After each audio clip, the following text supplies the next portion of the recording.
The Enigmatic Life of King Richard III, Unraveling the Tudor Myth.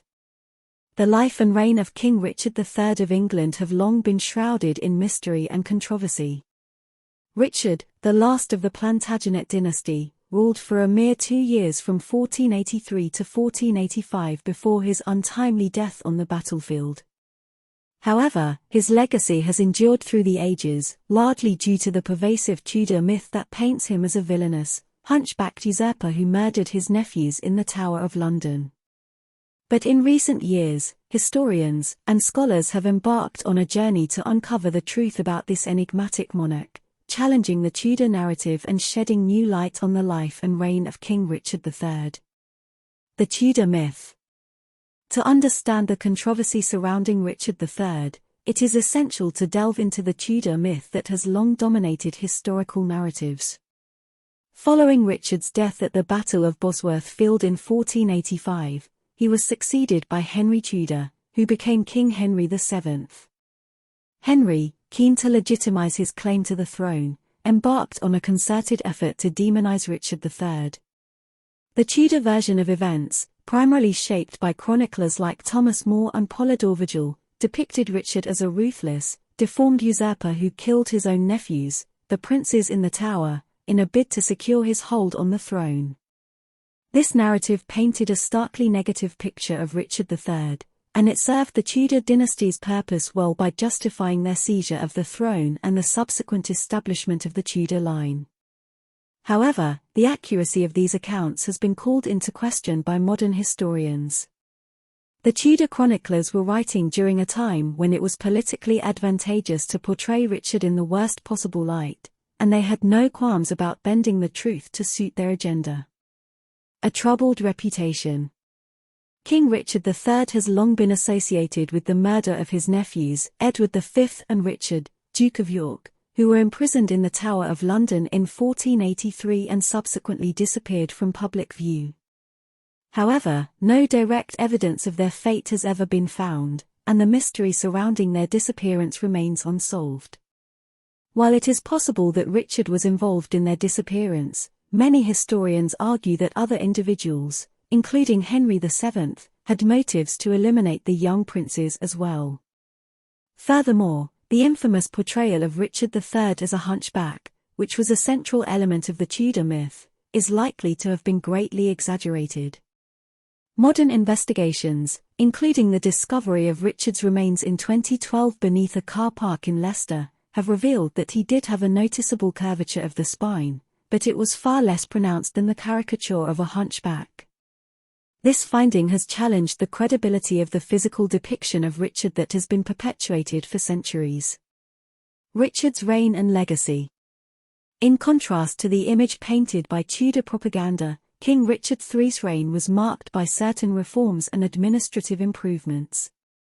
He introduced a legal aid system for the poor, known as the Court of Requests, and took steps to increase access to justice. He also aimed to reduce the power of the nobility, which was a crucial aspect of his efforts to consolidate his rule. Furthermore, Richard III was not solely a warmonger as he is often portrayed. His famous battle at Bosworth Field, where he met his end, marked the conclusion of the Wars of the Roses, a long and tumultuous period of English history marked by dynastic conflict between the houses of York and Lancaster. His reign was instrumental in bringing about the end of this conflict and the establishment of the Tudor dynasty. Modern reassessment. Over the past few decades, there has been a significant shift in the way historians and scholars view Richard III. Through new research and the discovery of his remains, a more nuanced and sympathetic picture of the king has emerged.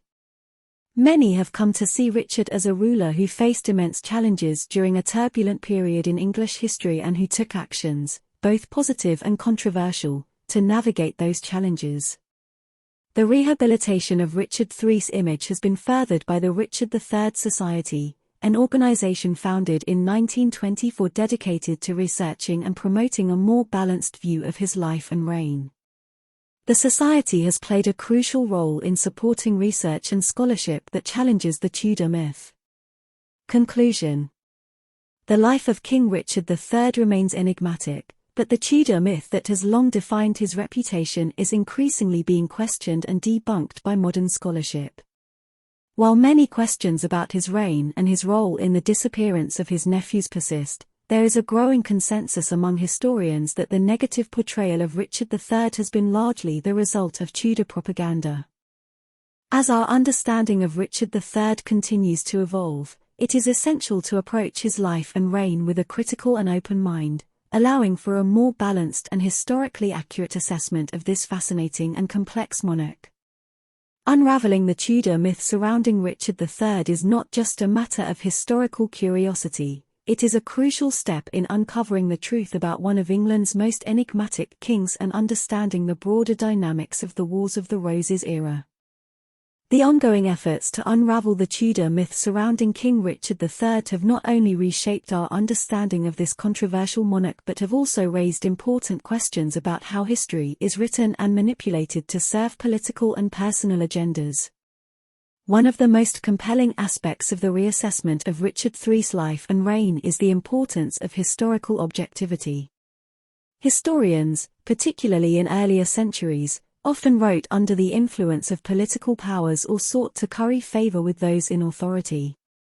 This is precisely what happened during the Tudor era when chroniclers like Thomas More and Polydore Vergil wrote their accounts.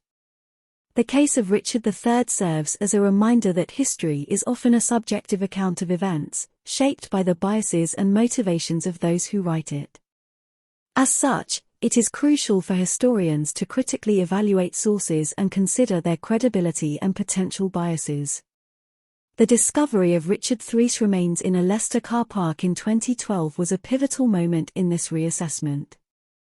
It not only provided physical evidence of the king's appearance but also offered an opportunity to conduct a more detailed analysis of his remains.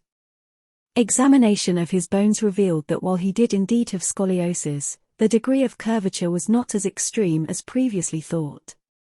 This finding not only debunked the myth of Richard as a hunchback but also indicated that his disability would have been less conspicuous during his lifetime than previously portrayed. The debate about Richard III's involvement in the disappearance of the princes in the Tower continues to be a topic of intense discussion. While some argue that he likely played a role in their deaths, others propose alternative theories that implicate Henry VII, the first Tudor king, or even others who had motives to eliminate the young heirs. The lack of definitive evidence in this matter underscores the complexity of uncovering the truth about events that transpired over 5 centuries ago. The rehabilitation of Richard III's image in recent years also highlights the importance of perspective in historical analysis. While the king undoubtedly made controversial decisions during his reign, it is essential to consider the context in which he lived and the challenges he faced. The Wars of the Roses had left England in a state of chronic instability and conflict, and Richard's efforts to assert his authority should be viewed in the context of this turbulent period. Moreover, Richard III's contributions to law and administration, such as the establishment of the Court of Requests to provide legal aid to the poor, demonstrate a more complex and pragmatic side to his character. These reforms aim to bring about social justice and reduce the power of the nobility, showcasing his willingness to take on important social issues.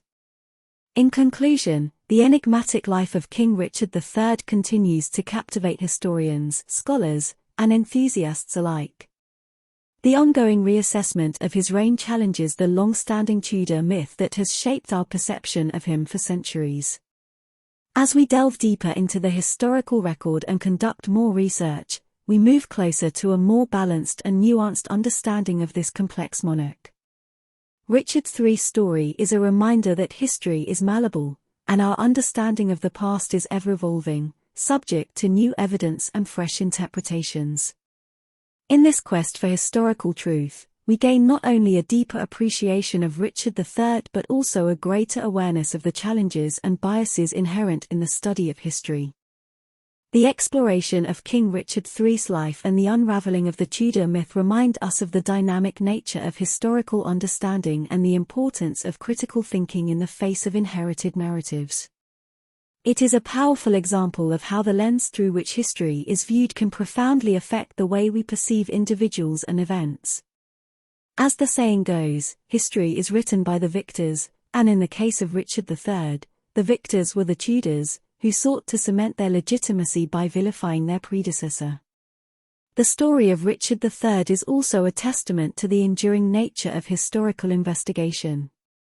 Even after more than 5 centuries, we are still unearthing new evidence, re-evaluating old assumptions, and reconsidering the motives of historical figures.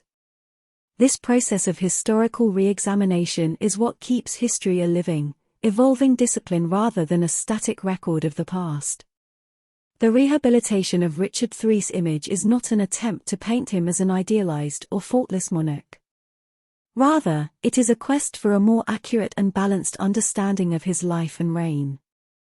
This journey has resulted in a deeper appreciation of the challenges he faced and the decisions he made during a tumultuous period in England's history. It serves as a reminder that historical figures are not simply black or white, they exist in the shades of grey, influenced by their time, their circumstances, and their personal convictions. Furthermore, Richard III's story is an illustration of the power of collective efforts to uncover historical truths.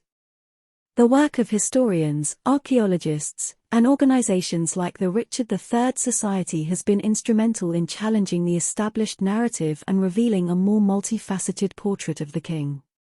It showcases how collaborative research and the dedication of individuals who are passionate about historical accuracy can reshape our understanding of the past. In the years to come, the exploration of Richard III's life will continue, and new discoveries may provide further insights into his reign and character. It is a testament to the enduring fascination that the life and times of this medieval king hold for both scholars and the general public. The enigmatic life of Richard III reminds us that history is a tapestry of complex individuals and events, and our understanding of the past is a journey that never truly concludes. In the end, the legacy of King Richard III is not just about his historical role or the mysteries that surround his life but also about our ongoing pursuit of truth and the willingness to question established narratives. As we peel back the layers of the Tudor myth, we reveal a richer, more nuanced history that continues to captivate and inspire those who seek a deeper connection with the past. Richard III's story remains a testament to the enduring power of historical inquiry and the never-ending quest to uncover the enigmatic figures of our shared human history.